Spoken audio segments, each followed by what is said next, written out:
اعوذ باللہ من الشیطان الرجیم بسم اللہ الرحمن الرحیم للہ ما فی السماوات و ما فی الارض وان تبدوا ما فی انفسکم وتخفوه یحاسبکم بہ اللہ فیغفر لمن یشاء ویعذب من یشاء واللہ علی کل شیء قدیر آمن الرسول بما انزل الیہ من ربہ والمؤمنون کل آمن باللہ وملائکتہ وکتبہ ورسلہ لا نفرق بین احد من رسلہ وقالوا سمعنا واطعنا غفرانک ربنا والیک المصیر لا یکلف اللہ نفسا الا وسعها لها ما کسبت وعلیہا ما اکتسبت ربنا لا تؤاخذنا ان نسینا او اخطانا ربنا ولا تحمل علینا اصرا کما حملته علی الذین من قبلنا ربنا ولا تحملنا ما لا طاقت لنا به واعف عنا واغفر لنا وارحمنا انت مولانا فانصرنا علی القوم الکافرین۔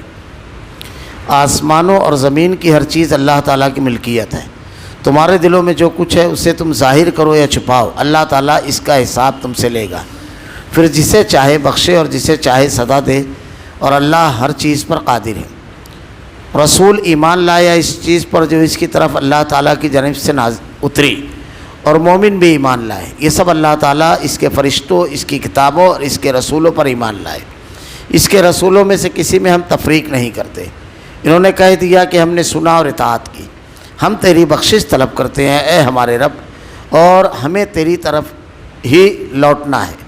اللہ تعالیٰ کسی جان کو اس کی طاقت سے زیادہ تکلیف نہیں دیتا۔ جو نیکی کرے وہ اس کے لیے، اور جو برائی کرے وہ اس پر ہے۔ اے ہمارے رب، اگر ہم بھول گئے ہو یا خطا کی ہو تو ہمیں نہ پکڑنا۔ اے ہمارے رب، ہم پر وہ بوجھ نہ ڈال جو ہم سے پہلے لوگوں پر ڈالا تھا۔ اے ہمارے رب، ہم پر وہ بوجھ نہ ڈال جس کی ہمیں طاقت نہ ہو، اور ہم سے درگزر فرما اور ہمیں بخش دے، اور ہم پر رحم کر، تو ہی ہمارا مالک ہے، ہمیں کافروں کی قوم پر غلبہ عطا فرما۔ للہ ما فی السماوات و ما فی الارض وان تبدوا ما فی انفسکم او تخفوه یحاسبکم بہ اللہ۔ آسمانوں اور زمین کی ہر چیز اللہ تعالیٰ کی ملکیت ہے۔ تمہارے دلوں میں جو کچھ ہے اسے تم ظاہر کرو یا چھپاؤ، اللہ تعالیٰ اس کا حساب تم سے لے گا۔ اللہ تعالیٰ نے پورا مضمون جو پیچھے سے چلا آ رہا ہے بالکل اس سے مربوط یہ آیتیں ہیں، یعنی سود کا، صدقے کا، زکوٰۃ کا، صدقے کا، اس کے بعد تجارت، قرض، لین دین، اس کی پوری تفصیلات اللہ تعالیٰ نے بیان فرمائی۔ اب یہ سورت کا اختتام ہے۔ اس سورت کے آغاز میں بھی ایمانیات پر گفتگو اور بحث تھی، اور آخر میں بھی۔ ارے اللہ رب العالمین، آسمان اور زمین ہر چیز اللہ تعالیٰ کی ملکیت ہے۔ جب ہر چیز کا مالک اللہ رب العالمین ہے تو ہر معاملے میں اللہ ہی کی نازل کردہ شریعت کے مطابق عمل نہ ہونا چاہیے۔ مالک کے حکم کی خلاف ورزی اور نافرمانی مالک کو ناراض کرنے کا سبب، اور ناراضگی کی بنیاد پر عذاب کا سبب ہو سکتی ہے، اور اگر راضی کرے گا تو خوشنودی کی بنیاد پر اللہ تعالیٰ انعامات سے نوازے گا۔ تو جب ایک آدمی کے دل میں یہ بالکل پختہ تصور بیٹھ جاتا ہے کہ زمین اور آسمان میں جو کچھ ہے سب اللہ کی ملکیت ہے، تو وہ کوئی غلط قدم نہیں اٹھاتا ہے، چاہے وہ اپنی نجی زندگی کے بارے میں ہو، چاہے کسی اور سے معاملات کرتے وقت ہو، چاہے وہ اس کی خواہشات ہوں، چاہے وہ اس کے رشتے ہوں، چاہے اس کا مال ہو۔ ہر معاملے میں اللہ کی رضا اور خوشنودی، ہر چیز کا مالک اللہ ہے۔ جب مال کا مالک اللہ ہے تو حرام و حلال کے راستے پر نہیں جائے گا۔ رب العالمین نے جب یہ رشتے ہم کو عطا کیے ہیں، ہمارے اختیار میں نہیں تھا کہ ہم اپنی پسند کی خاندانوں میں پیدا ہو جاتے، یہ چچا، یہ ماموں، یہ نانا، یہ دادا، یہ سب اللہ کے دیے ہوئے ہیں۔ اب اللہ نے کہا اس کو جوڑو، تو اللہ رب العالمین کی ملکیت ہے، اللہ نے عطا کی ہے، اس لیے اس کو جوڑے گا آدمی۔ یہ زبان اللہ کی ملکیت ہے، اللہ رب العالمین کی رضا اور خوشنودی کے مطابق چلنا چاہیے، ورنہ اس زبان کے فساد میں ہم مبتلا ہو جائیں گے۔ تمہارے دلوں میں جو کچھ ہے اسے تم ظاہر کرو یا چھپاؤ، اللہ تعالیٰ اس کا حساب تم سے لے گا۔ اللہ تعالیٰ علیم و خبیر ہے، لطیف، بڑا باریک بین، بڑا باخبر ہے۔ ہمارے دل میں جو خیالات اور وسوسے پنپتے ہیں اللہ تعالیٰ اس سے بھی واقف ہے۔ یہ تو پہلی چیز۔ دوسری چیز، آدمی جو سوچتا ہے، جو کچھ اس کے دل میں ہوتا ہے، اللہ نے ارشاد فرمایا کہ اسے تم ظاہر کرو یا چھپاؤ، اللہ تعالیٰ اس کا حساب تم سے لے گا۔ یہ آیت جب نازل ہوئی تو صحابہ کرام نے اللہ کے نبی صلی اللہ علیہ وسلم سے آ کر کے دریافت کیا کہ اللہ کے رسول، اعمال کا معاملہ جہاں تک ہے تو ٹھیک ہے، کہ شریعت کے احکامات کی بنیاد پر آدمی اپنے آپ کو روک لیتا ہے، لیکن جہاں تک خیالات اور وسوسوں کا معاملہ ہے یہ ہمارے اختیار کی چیز نہیں ہے۔ اگر اس پر گرفت ہو تو اللہ کے نبی ہمارا معاملہ کیا ہوگا؟ اللہ کے نبی صلی اللہ علیہ وسلم نے ارشاد فرمایا حدیث کے اندر جو اس کی وضاحت ہے کہ آدمی اگر خیال دل میں کچھ لاتا ہے اور اس پر عمل نہیں کرتا ہے تو اس پر گرفت نہیں کرے گا اللہ۔ آگے یہ بات اور بھی آ رہی ہے، یعنی آیت کے اگلے ٹکڑے میں جو اگلی آیت ہے اس میں یہ بات آ جائے گی، اس پر گرفت نہیں کرے گا۔ لیکن اگر کوئی خیال ایک آدمی کے دل میں ہے اور اس خیال کو اس نے پختہ کر لیا ہے کہ میں یہ کروں گا، موقع ملے گا تو میں چھوڑوں گا نہیں، جیسے آدمی کسی کو قتل کرنے کا، کسی کو بے عزت کرنے کا، کسی اور معاملے میں پختہ خیال کر لیا ہے اور اس کا اظہار بھی زبان سے کر دیا ہے کہ میں یہ چیز چھوڑنے والا نہیں ہوں، بس میں موقع کے انتظار میں ہوں، تو اس پر پھر گرفت فرمائے گا اللہ تعالیٰ۔ یہ گرفت والا معاملہ ہے۔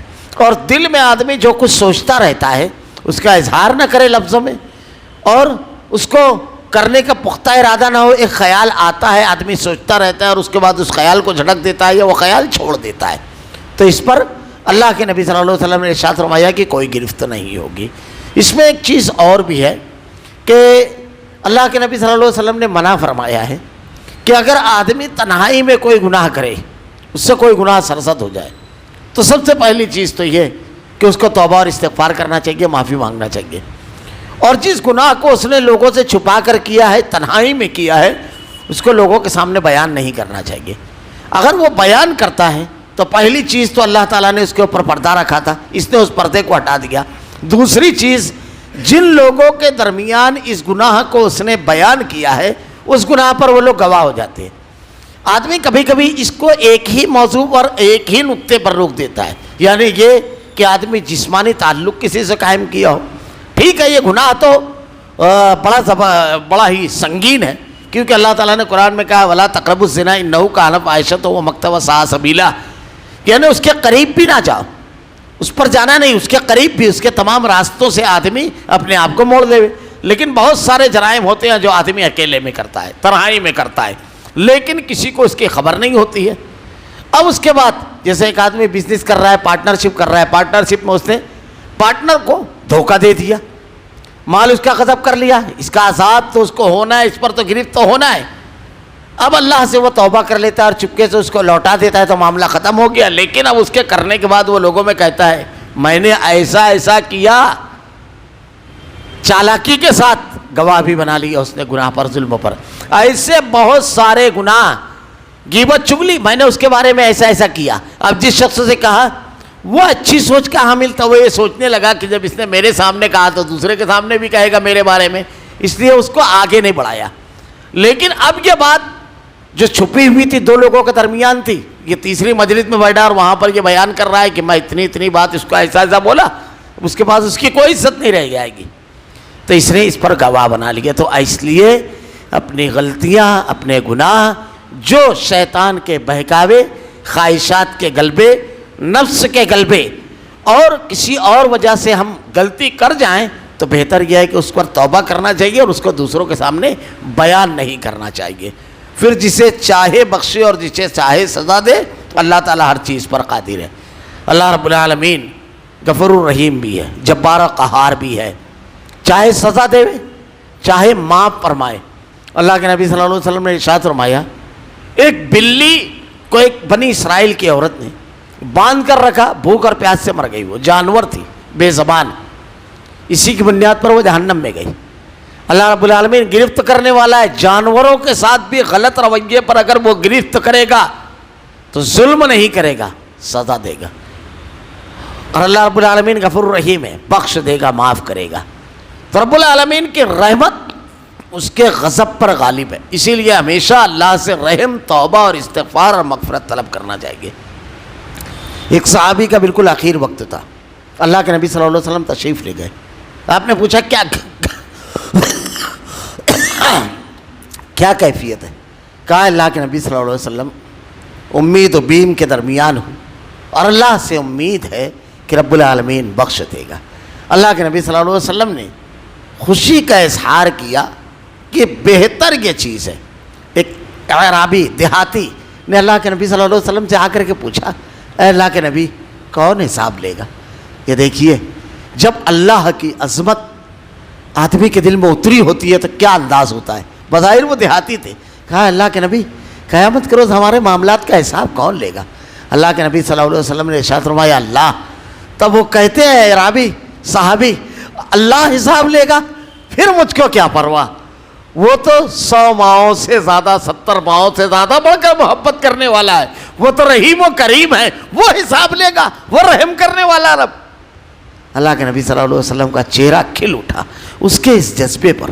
اللہ رب العالمین سے بندہ جیسی امید رکھتا ہے اصل میں یہ عمل کی بنیاد پر ہوتا ہے. جب اللہ تعالیٰ کو راضی رکھتا ہے, گناہ سے ڈرتا ہے, تو پھر اس کے رحم کی امید رکھتا ہے, کیونکہ رحم کا پہلو غالب ہوتا ہے. اور جب آدمی گناہ میں ڈوبا ہوا ہوتا ہے تو اس کو ڈرنا چاہیے غضب کے پہلو سے. صحابہ کرام اسی انداز میں ہمیشہ اسی انداز میں سوچا کرتے تھے. تو اللہ تعالیٰ ارشاد فرماتا ہے وہ بخشنے والا اور جسے چاہے سزا دے, ہر چیز پر قادر ہے اللہ تعالیٰ. جب ہر چیز پر وہی قادر ہے اور دونوں پہلو ہمارے سامنے آ گئے ہیں, رحم والا بھی اور سزا والا بھی, تو اللہ تعالیٰ کی قدرت کاملہ پر ایمان لا کر رحم والے پہلو سے ہم زندگی گزارنے اور رحم کی امید رکھیں اور اس سے رحم مانگتے رہیں. اور اللہ نے رحم کن پر نازل ہوگا اس کی تفصیلات مختلف مقامات پر بیان فرمائی ہے. آمن الرسول بما انزل الیہ من ربہ والمؤمنون, رسول ایمان لایا اس چیز پر جو اس کی طرف اللہ کی جانب سے اتری اور مومن بھی ایمان لائے. دیکھیے اللہ تعالیٰ نے جو ہدایت نازل فرمائی ہے کس کے ذریعے نازل فرمائی, کس کے ذریعے بھیجا؟ رسول کے ذریعے انسانوں میں. سب سے پہلے اس پر ایمان لانے والے, اس پر عمل کرنے والے کون ہوتے ہیں؟ رسول ہوتے ہیں. رسول سب سے پہلے اس کے اوپر عمل کرتا ہے, پھر امت کے لوگوں کو, عام لوگوں کو اس کا حکم دیتا ہے. پیغمبر اللہ کے نبی صلی اللہ علیہ وسلم کی سیرت آپ نے سنن رواتب پڑھنے کا حکم دیا, آپ نے زندگی میں کبھی اس کو نہیں چھوڑا, سنت مؤکدہ. اللہ کے نبی صلی اللہ علیہ وسلم نے روزہ رکھنے کو حکم دیا, آپ صوم وصال بھی رکھا کرتے تھے, صوم داؤدی بھی رکھا کرتے تھے. اللہ کے نبی صلی اللہ علیہ وسلم اللہ کے نبی صلی اللہ علیہ وسلم نے اللہ کی رضامندی اور خوشنودی کے لیے تہجد کا حکم دیا. زندگی میں صرف حج کے موقع پر ایک دن اللہ کے نبی نے تہجد کی نماز نہیں پڑھی, خود عمل کیا کرتے تھے. نبی کا معاملہ یہ تھا, اہل ایمان جو ایمان لاتے ہیں عمل سے مزین ہوتی ہے ان کی زندگی. ہم صحابہ کرام کو بھی دیکھیں, عمل کی بنیاد پر یہ صحابہ کرام کی جو اتنی عظمت و فضیلت ہے. اللہ کے نبی صلی اللہ علیہ وسلم کہتے ہیں ایک روز مجلس میں, کون ہے جس نے آج غلام آزاد کیا, کون ہے جس نے آج جنازے میں شرکت کی, کون ہے جس نے آج مہمان نوازی کی, کون ہے؟ مختلف اعمال پوچھتے ہیں. ابو بکر صدیق رضی اللہ تعالیٰ عنہ ہر عمل میں آگے بڑھ کر کے کہتے ہیں اے اللہ کے نبی میں. اللہ کے رسول صلی اللہ علیہ وسلم نے مال کے بارے میں ارشاد فرمایا, جس کے پاس مال تھا اہل ایمان اس کا اظہار کرتے ہیں. حضرت عثمان ذو النورین رضی اللہ تعالیٰ عنہ خوب بڑھ کر کے دے رہے ہیں. عبادت جس کے پاس موقع ہے, مال نہیں ہے, یہ تمام چیزیں نہیں ہیں. حضرت بلال حبشی رضی اللہ تعالیٰ عنہ اللہ کے نبی معراج سے لوٹ کر پوچھتے ہیں بلال کون سا عمل کرتے ہو, کون سا عمل کرتے ہو؟ میں نے تمہارے قدموں کی چانپ سنی وہاں آسمانوں میں, وہاں پر تمہارے قدموں کی. کہا اللہ کے نبی جب بھی وضو کرتا ہوں 2 رکعت نماز ضرور بضرور پڑھتا ہوں اللہ کے نبی صلی اللہ علیہ وسلم. تو یہ عمل کا سلسلہ تھا. اب ہمارے یہاں دیکھیے بعض لوگوں نے ان کو بھی ولایت کے مقام پر ڈال دیا جو عمل کو بالکل چھوڑ دیتے ہیں مجذوب کہہ کر کے. عمل کو چھوڑنے والا, کتاب و سنت کے اوپر عمل نہ کرنے والا اللہ کا کامل بندہ نہیں ہے, اور چھوڑنے پر کاملیت کا مقام دینا یہ اس سے بڑی جہالت ہے. اللہ کے نبی صلی اللہ علیہ وسلم کے بارے میں پہلی چیز ایمان لایا رسول. اللہ کے نبی صلی اللہ علیہ وسلم بہت عبادت کیا کرتے تھے.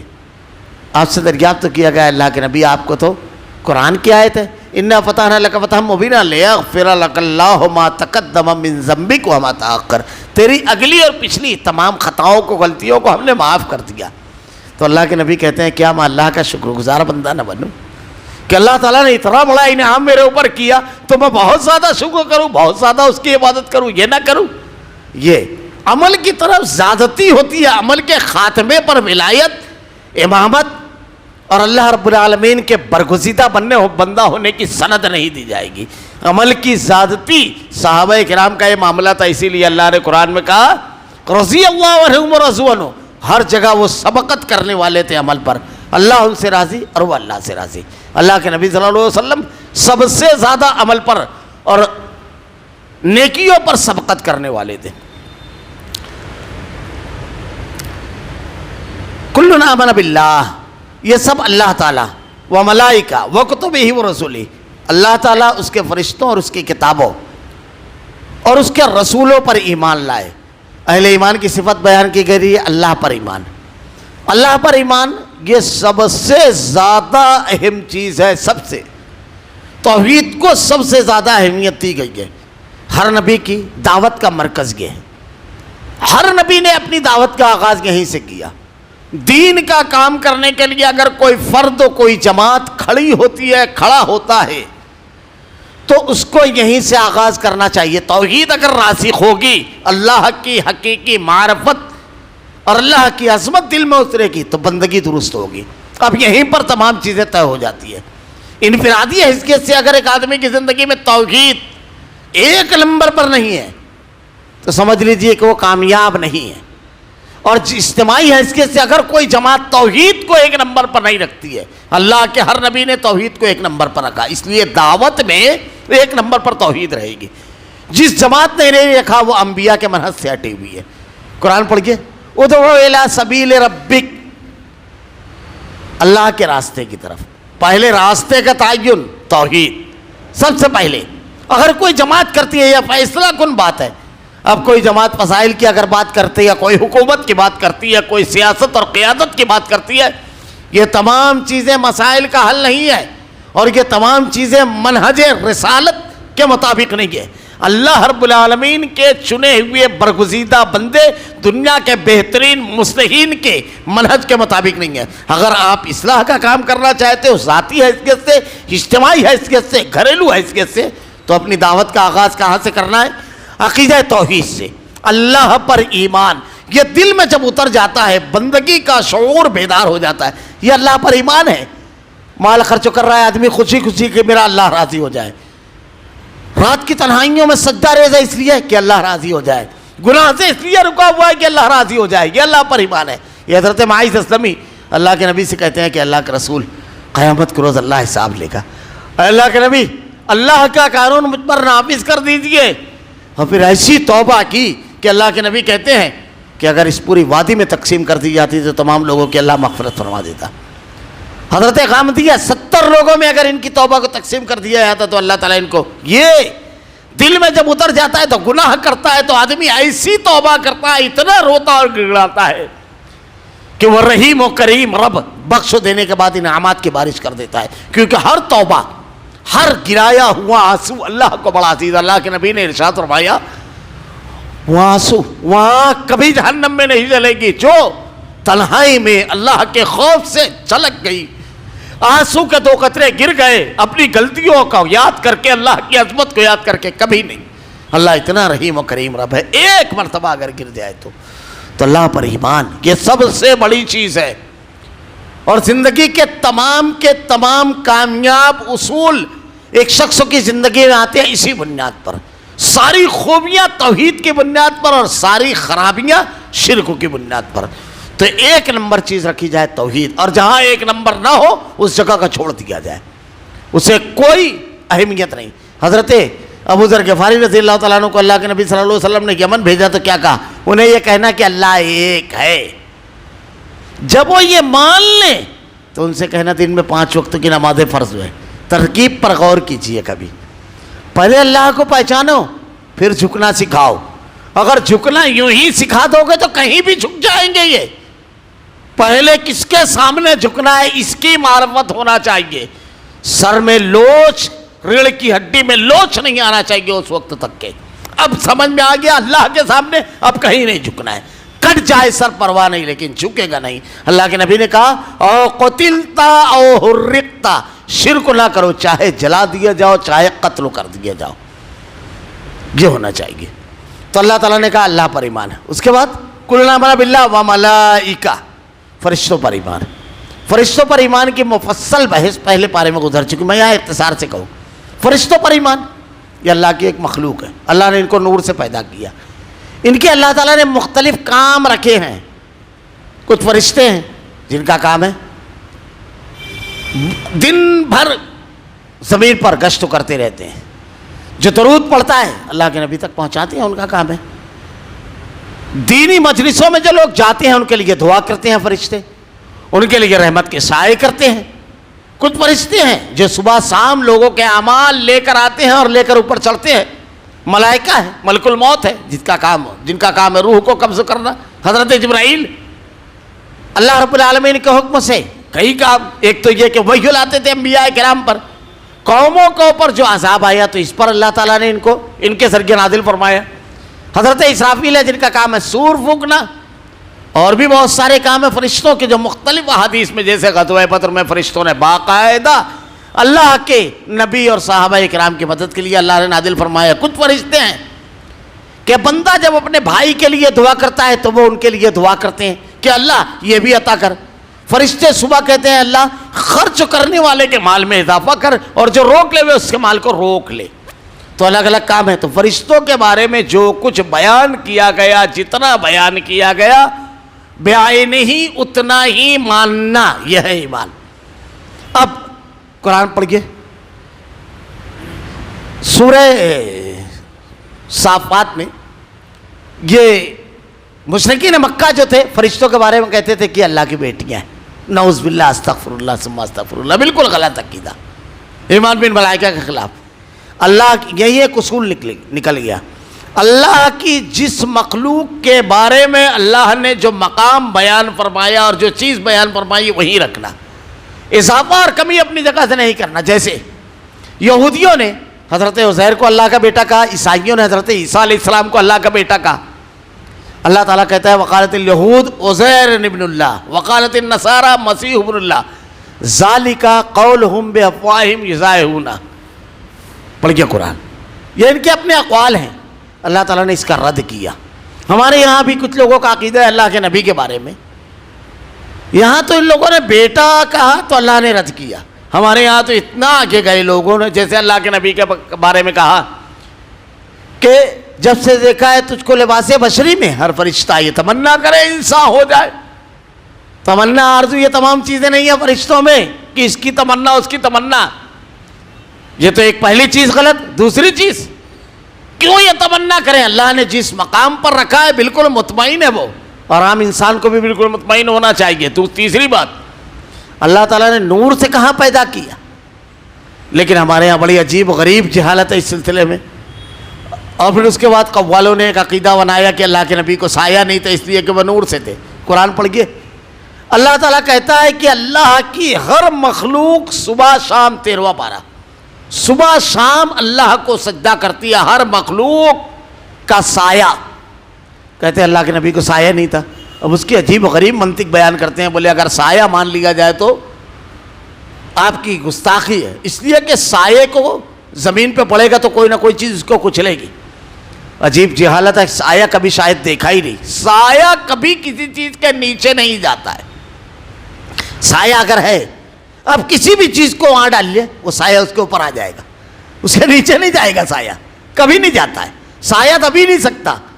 جھاڑ کا سایہ آپ اس کے نیچے جائیں گے تو وہ سایہ آپ کے اوپر رہے گا اور دھوپ آپ کے نیچے رہے گا اور دھوپ آپ کے اوپر. ایسا نہیں ہے. سایہ آپ کے اوپر آ جائے گا فوراً.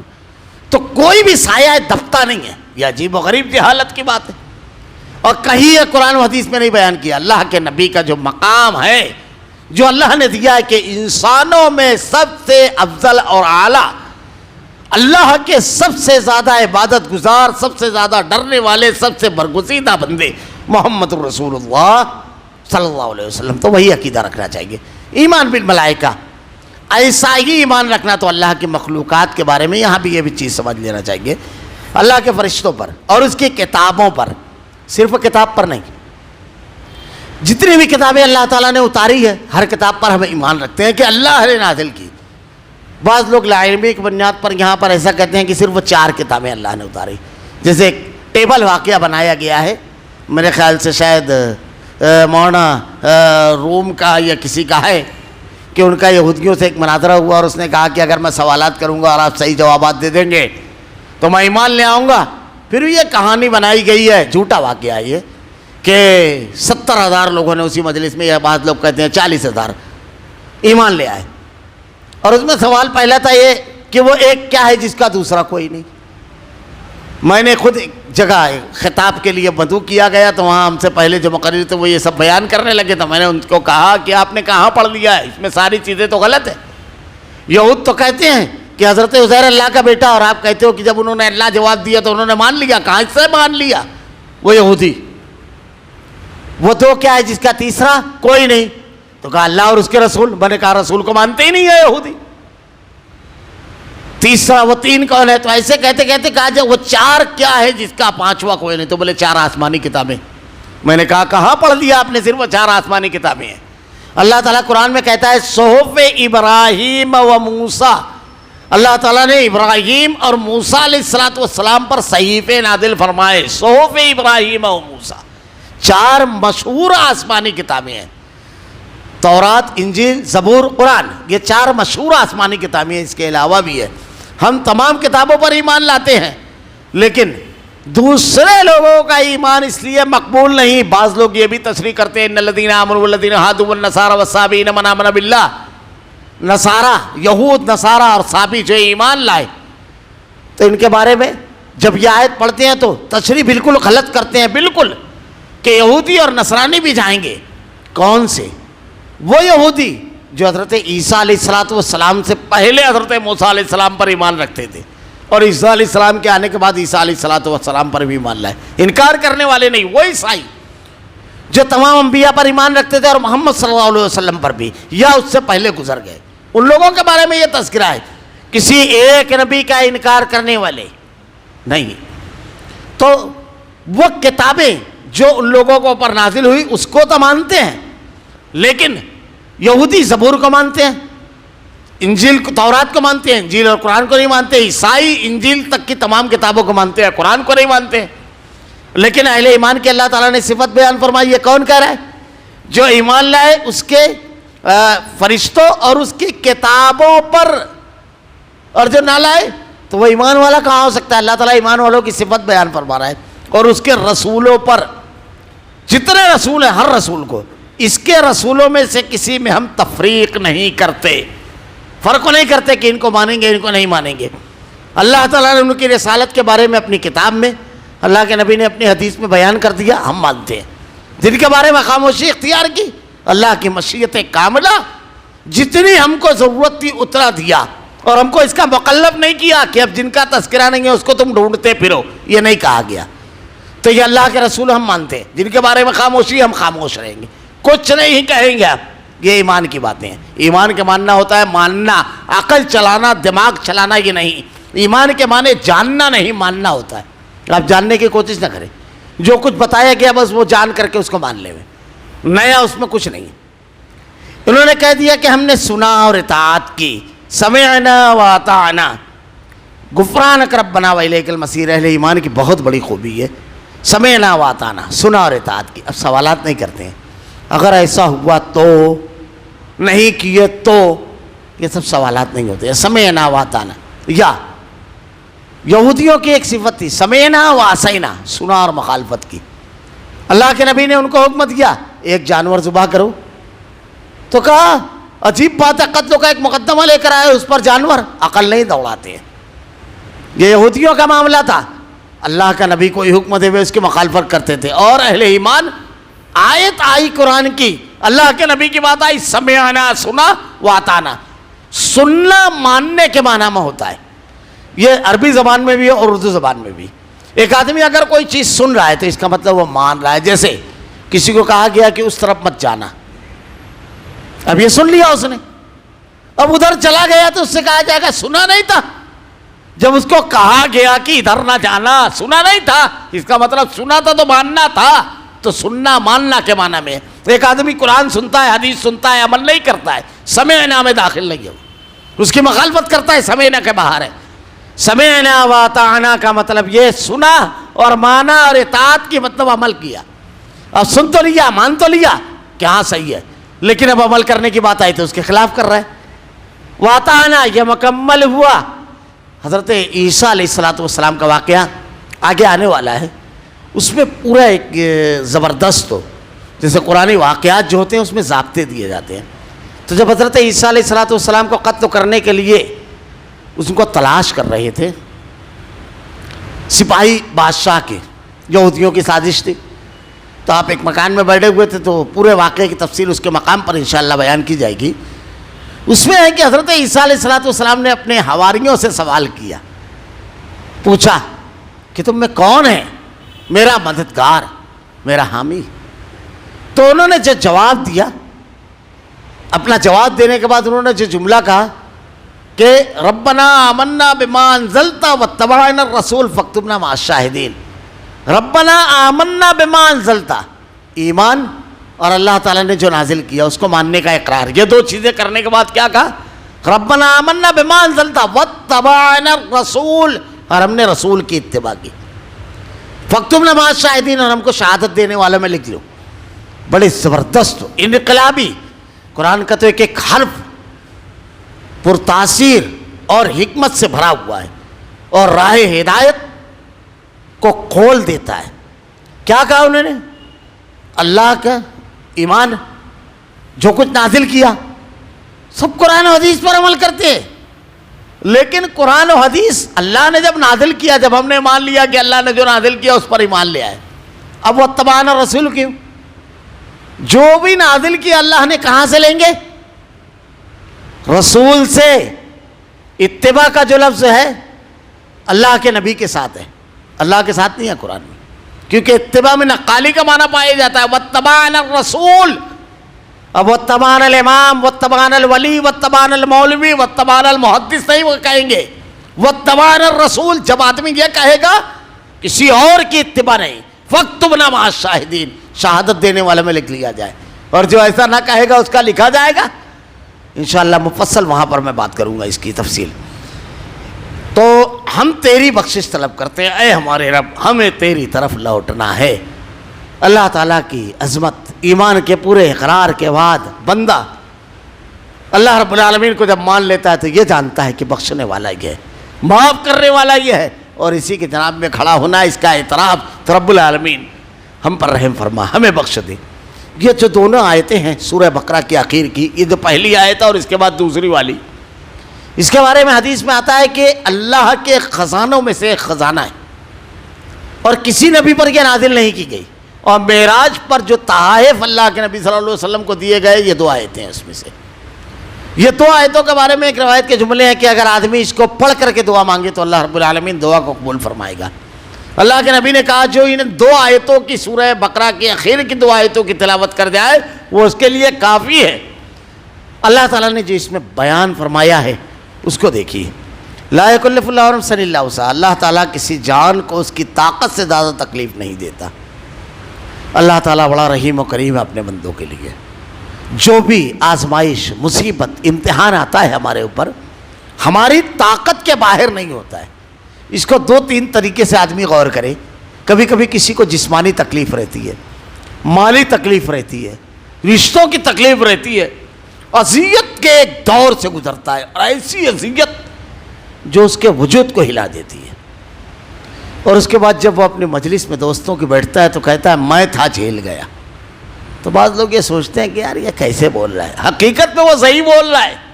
وہ تھا جھیل گیا اس لیے کہ اللہ نے اس کو جھیلنے کی طاقت دی تھی، دوسرا کوئی نہیں جھیل پاتا. کہتا ہے نا آدمی دوسرا کوئی، وہ صحیح بولتا ہے کیونکہ اللہ تعالیٰ کسی بندے کو اس کی طاقت کے باہر تکلیف نہیں دیتا. پہلے اللہ نے اس کو طاقت دی جھیلنے کی، پھر اللہ نے وہ تکلیف ڈالی اس کے اوپر.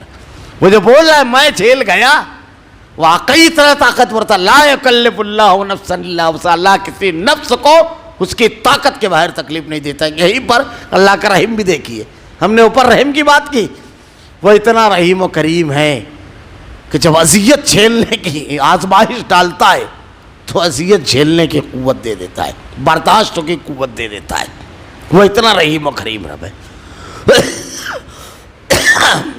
اللہ نے کہا ہے وَلَنَبْلُوَنَّكُمْ بِشَيْءٍ مِّنَ الْخَوْفِ وَالْجُوعِ وَنَقْصٍ مِّنَ الْأَمْوَالِ وَالْأَنفُسِ وَالثَّمَرَاتِ وَبَشِّرِ الصَّابِرِينَ. ہم تمہیں ضرور بضرور آزمائیں گے. تو اللہ کی آزمائش جو آتی ہے طاقت کے باہر نہیں آتی ہے. اس لیے دیکھیے آگے جو دعا کے الفاظ ہیں اس کی وضاحت ہے بڑے پیارے انداز میں. جو نیکی وہ کرے، ربنا لا تؤاخذنا ان نسینا واخطانا لها ما کسبت ولکم ما کسبتم. جو نیکی وہ کرے وہ اس کے لیے، اور جو برائی کرے وہ اس پر. آدمی جو کرے گا اسی کے لیے. آدمی خود نیکی کرے گا اس کو ثواب ملے گا, دوسروں کی نیکیوں اور کاموں کا کریڈٹ نہ لے کوئی. اور کوئی برائی کرے گا تو دوسروں کے اوپر ڈال کر کے اس کو مجرم کے کٹہرے میں نہ کھڑا کرے. اللہ کے ہاں اس کو جواب دینا ہے, سب کچھ اس کے کھاتے میں. وَلَا تَزِرُ وَازِرَةٌ وِزْرَ أُخْرَىٰ, کوئی کسی کا بوجھ اٹھانے والا نہیں ہے, کوئی کسی کا بوجھ نہیں اٹھائے گا. جو نیکی ہم کریں گے وہ ہم لے کر جائیں گے, جو برائی ہم کریں گے وہ لے کر جائیں گے. ایک بہت پیاری چیز یہ بیان کر دی گئی.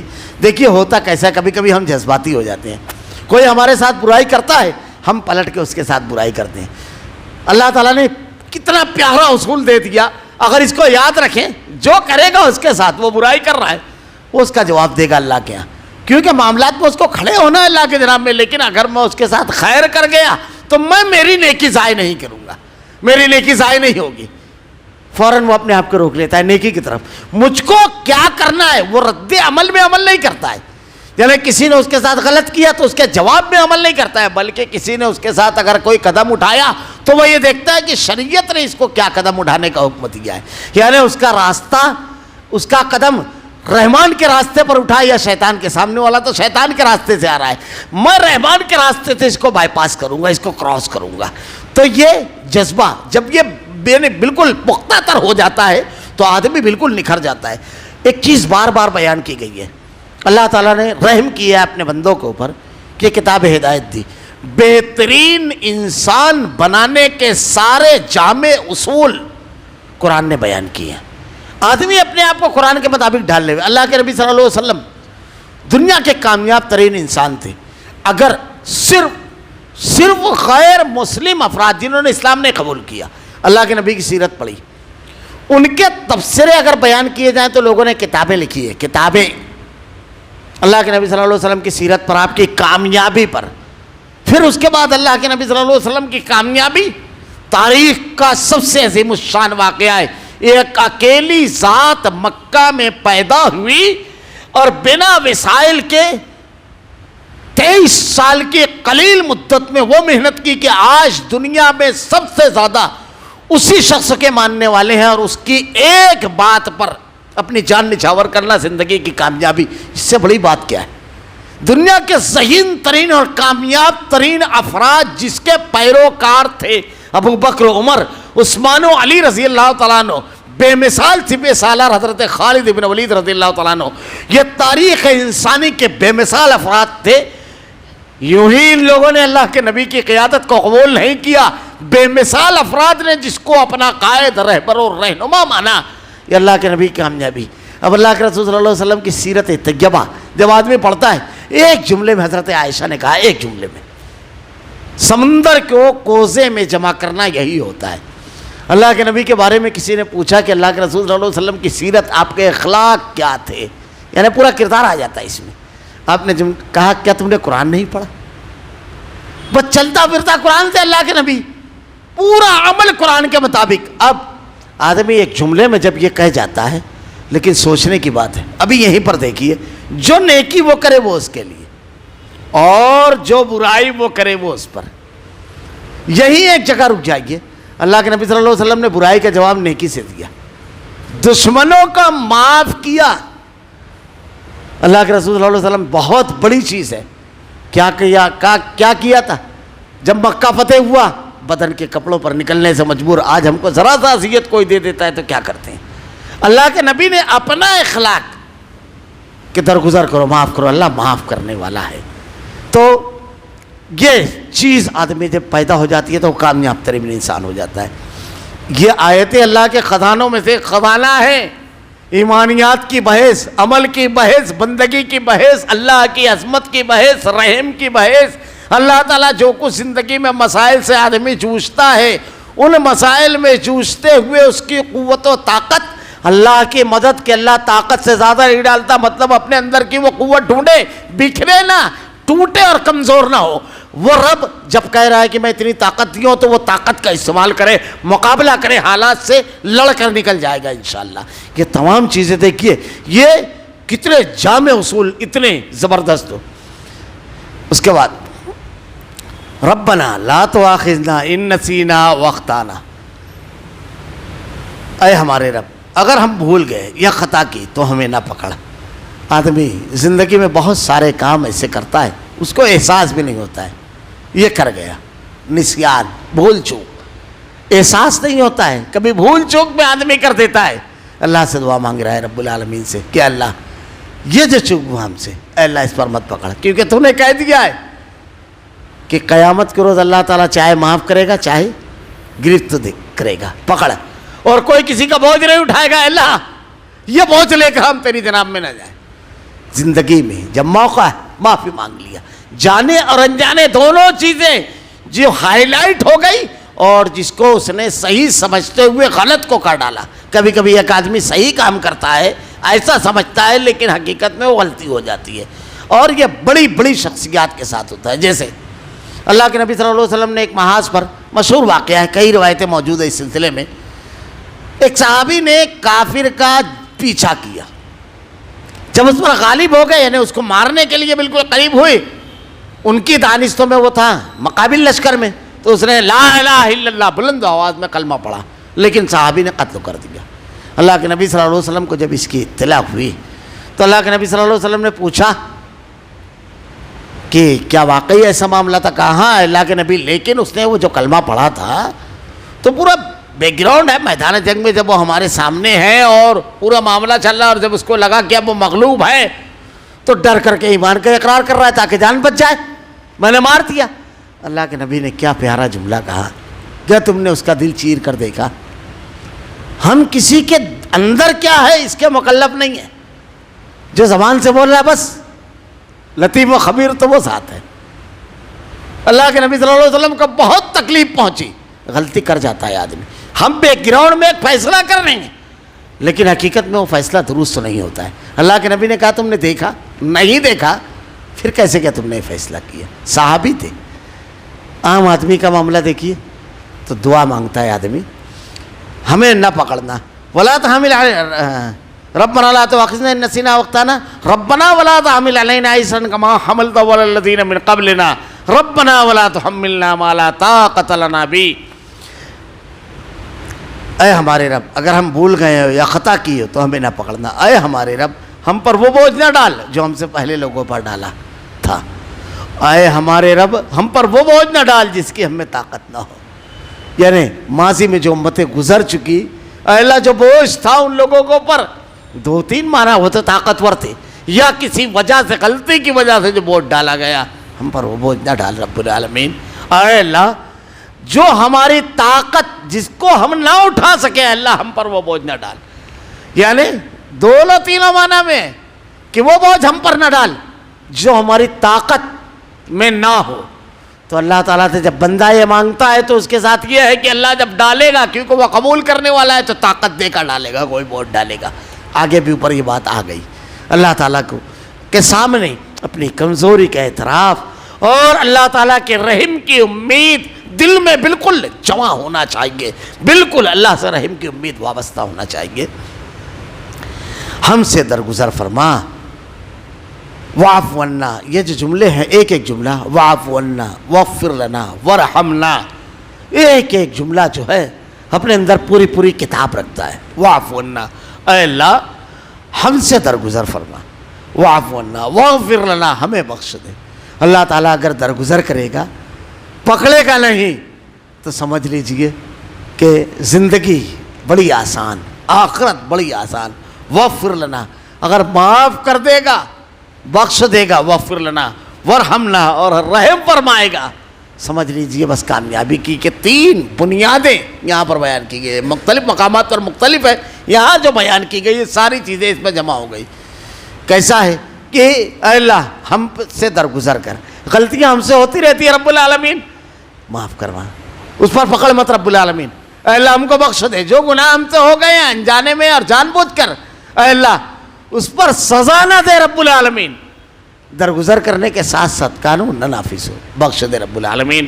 ورحمنا، تو بڑا رحیم و کریم ہے، ہم پر رحم فرما رب العالمین. انت مولانا فانصرنا علی القوم الکافرین، تو ہی ہمارا مالک ہے، ہمیں کافروں کی قوم پر غلبہ عطا فرما.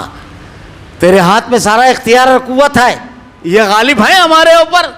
یہ ہم کو مغلوب کرنے کی کوشش کر رہے ہیں، لیکن تو اگر چاہے گا ہرگز غالب نہیں ہو پائیں گے، کیونکہ غلبہ سارا تیرے ہاتھ میں ہے، اختیار سارا تیرے ہاتھ میں ہے، ہم تجھ ہی سے مانگتے ہیں اور جو کوششیں تو نے کرنے کا حکم دیا ہے وہ کرتے ہیں۔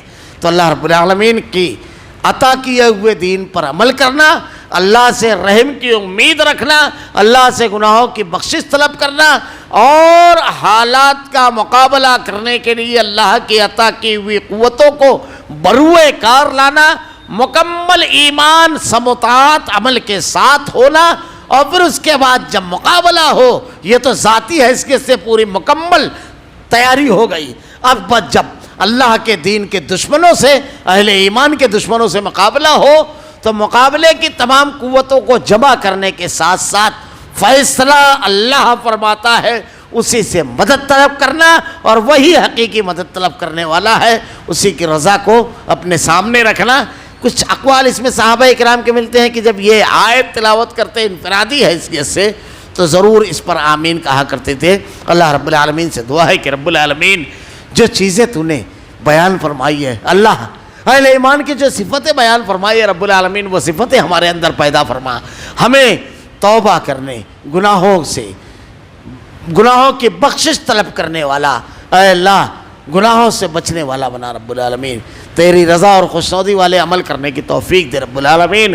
رب العالمین کافروں، دشمنوں، مخالفین کے غلبے سے ہماری حفاظت فرما۔ اللہم انی اعوذ بک من جہد البلاء ودرک الشقاء وسوء القضاء وشماتۃ الاعداء، اس میں ایک جو جملہ ہے، اے اللہ میں تجھ سے پناہ چاہتا ہوں دشمنوں کے ہنسنے سے۔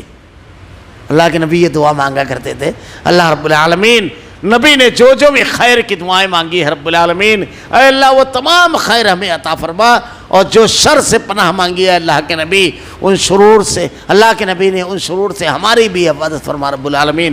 اللہ ہمارا خاتمہ ایمان پر فرما، اللہ تیرے کلام کی آیتیں اور تیرے نبی کی حدیث کو ہمارا کردار و عمل بنا دے، ہمارا خاتمہ ایمان پر فرما۔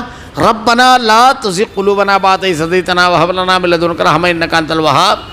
سبحانك اللهم وبحمدك أشهد أن لا إله إلا أنت أستغفرك وأتوب إليك۔